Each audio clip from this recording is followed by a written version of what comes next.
Hello there and welcome. In this video I got you 10 tips and tricks for making good and strong builds in Siralim Ultimate.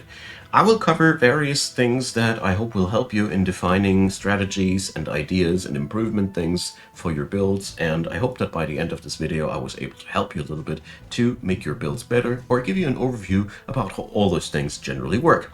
So, number one, perks. This is always the foundation of all of your build. Check out what stats you are involved with. Here it is intelligence. Check out how you want to kill your enemies. Do you want to attack them? Do you want to cast spells? Do you want to defend? Check out which debuffs and buffs interact with your perk list.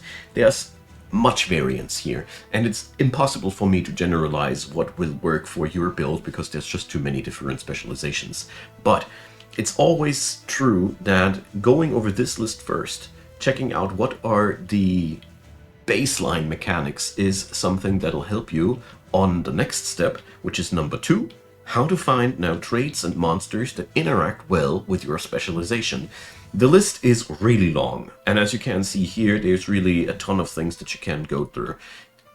First tip, check into the codex reference list, trait, press Ctrl F, and start searching for the things that you're involved with. So when you know that you are involved with casting spells, check out traits that work with casts. So now we can see which creature it is that the trait is on, and whether or not you have a material that you can put into your artifact. Very, very powerful informations, and this way you can give yourself a first preview of what you want to use. But I can't recommend enough to just go and skim through this list at least once per specialization to just let yourself inspire with ideas. Another thing that I want to point out, creatures always come by races. They are all families, and inside this family they have a tendency to have skills that interact with one another, are similar to one another, or stuff like that. Therefore, if you have a certain type of creature in your team, it doesn't hurt to check out the rest of their family, for example. And last but not least, there's also creatures hidden beyond god unlocks, so you need to have a lot of god favor eventually. Where was it again? Here. So the higher your god favor is, the more creatures you can unlock from them. And there's also the guilds, which also include extra traits, and there's also this dude selling you trade materials as well, and also exotic creatures. This is where you find your pieces. Puzzling them together is up to you. Now number 3, damage dealing. So every team needs to deal damage somehow. Here's the common denominators, what you want to do. There's either a mechanic which makes your creatures attack and then deal lots of damage onto the enemy lines. This can be either done by stuff like splashing damage or triggering spells on attacks. There's a very, very big list of things that you can do.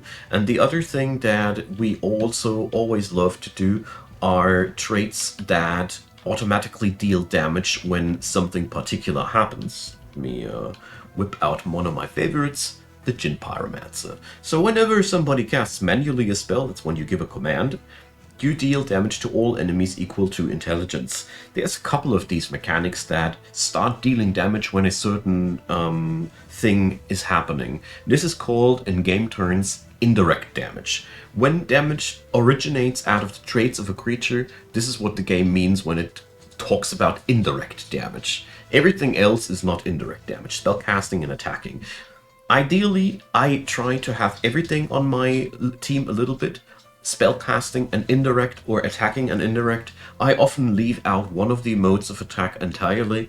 But overall, when you deal damage, it's also very, very recommendable to check out if you can get some mechanics in that start increasing the stats that are involved in your damage dealing. So attack and intelligence are the 2 stats I'm talking about.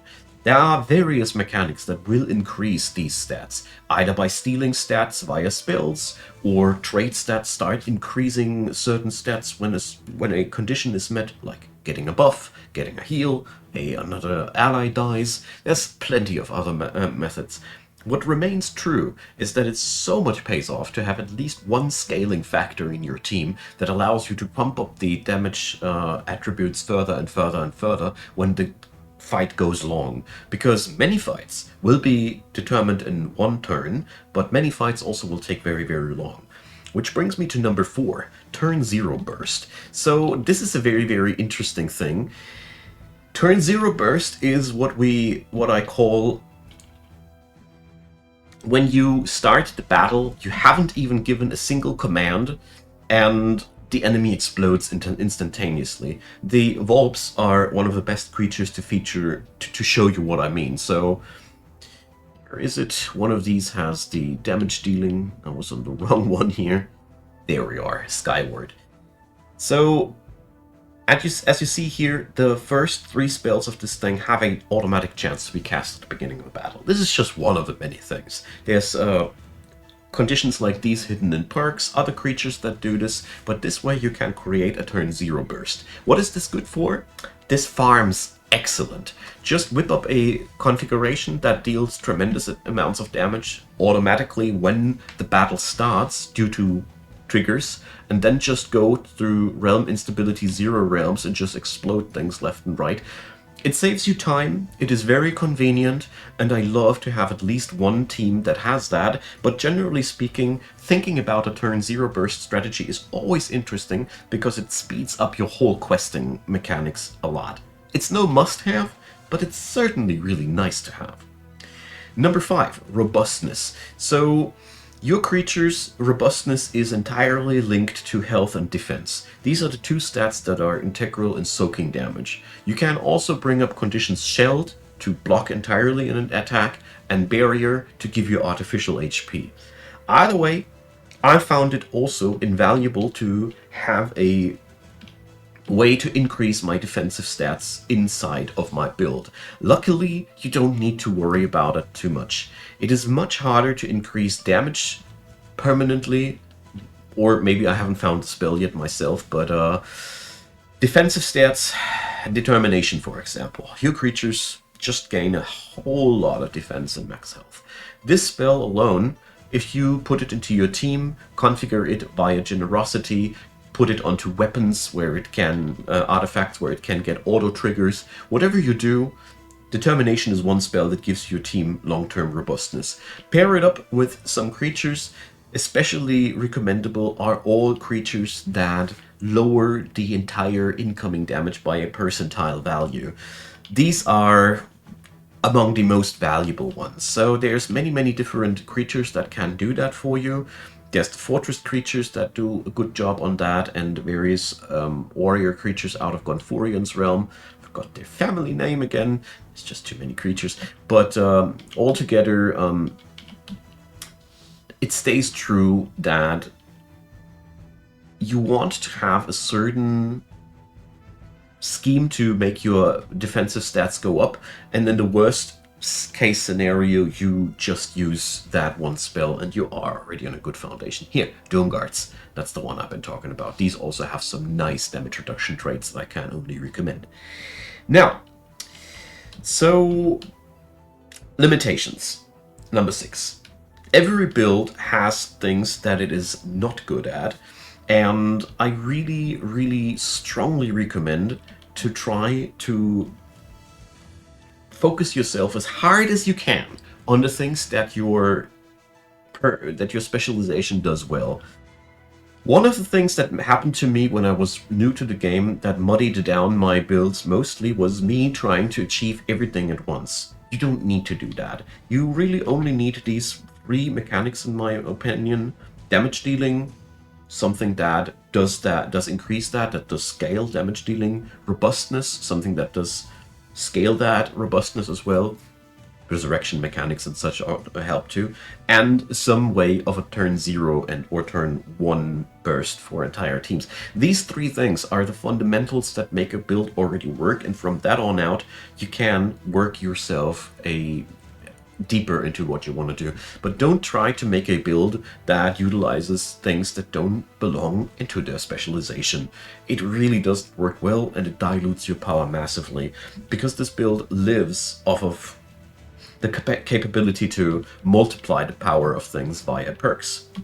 So number 7 that I want to talk about, anointments. When you are around the 400s in the depths, you will unlock the ability to farm up anointments. I think it was around that. Correct me where I stand wrong. Anointments allow you to equip perks from other classes, and that is flat out insane.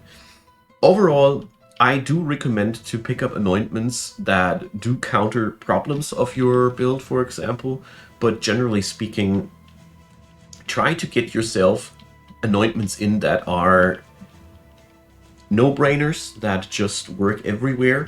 My favorite example here is Shining Force from the Inquisitor. I mean, why wouldn't you want to have that? So overall, with anointments, you will be able to cherry pick 5 things from other classes you will be putting up to your perk list, and that is a whole new dimension of things that you can do, because a couple of limitations and problems that other builds have can be just easily eliminated with that. Therefore, wait for that until you are there before you think that you are done with your builds. There's so much to unlock here. Okay, number 8, fusion versus trade material.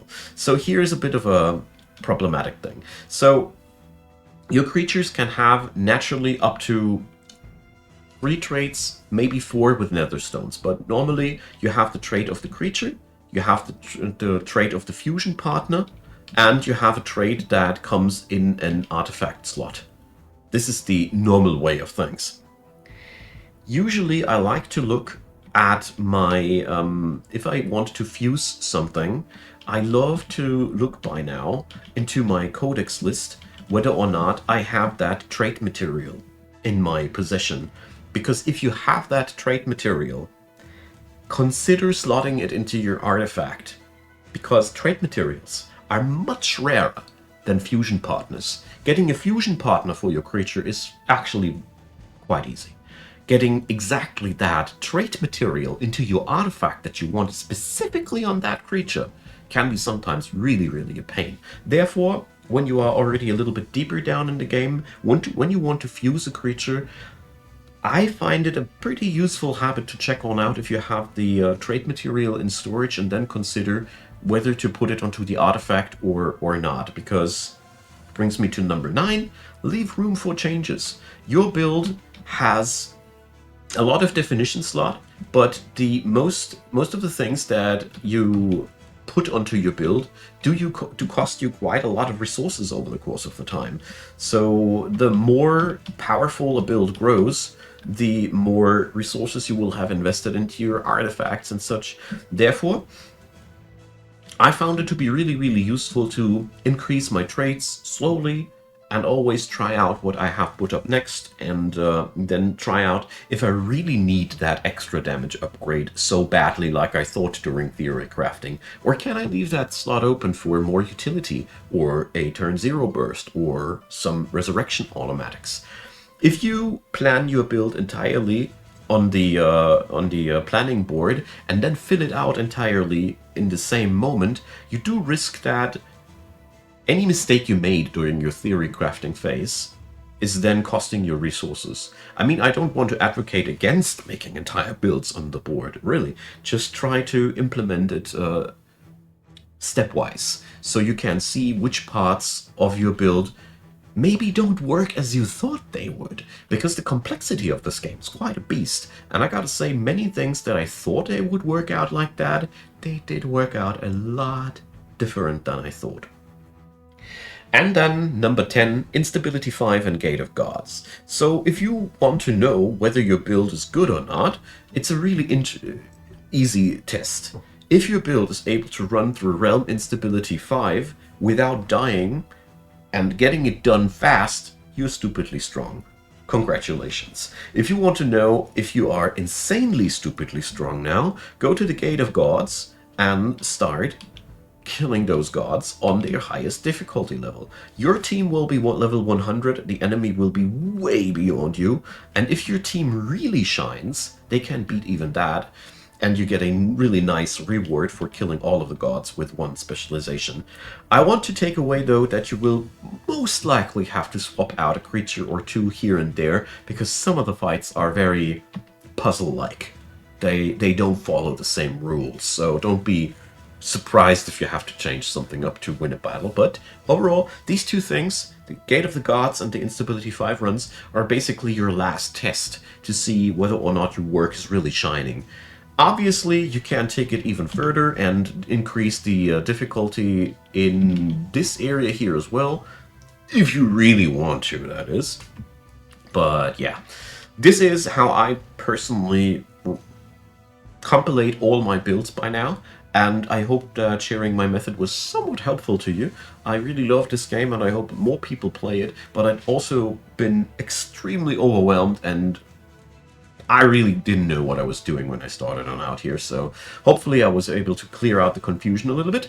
Leave me your own tips and tricks in that regard, because I am always eager to learn and it helps the other people watching this video as well. And as per usual, leave a like, leave a subscribe, feel free to donate, subscribe via YouTube channel membership or whatever tickles your fancy. A big thanks to all the supporters of the channel. I really appreciate your help. And a big thanks to you for watching this video up until the very end. See you all next time.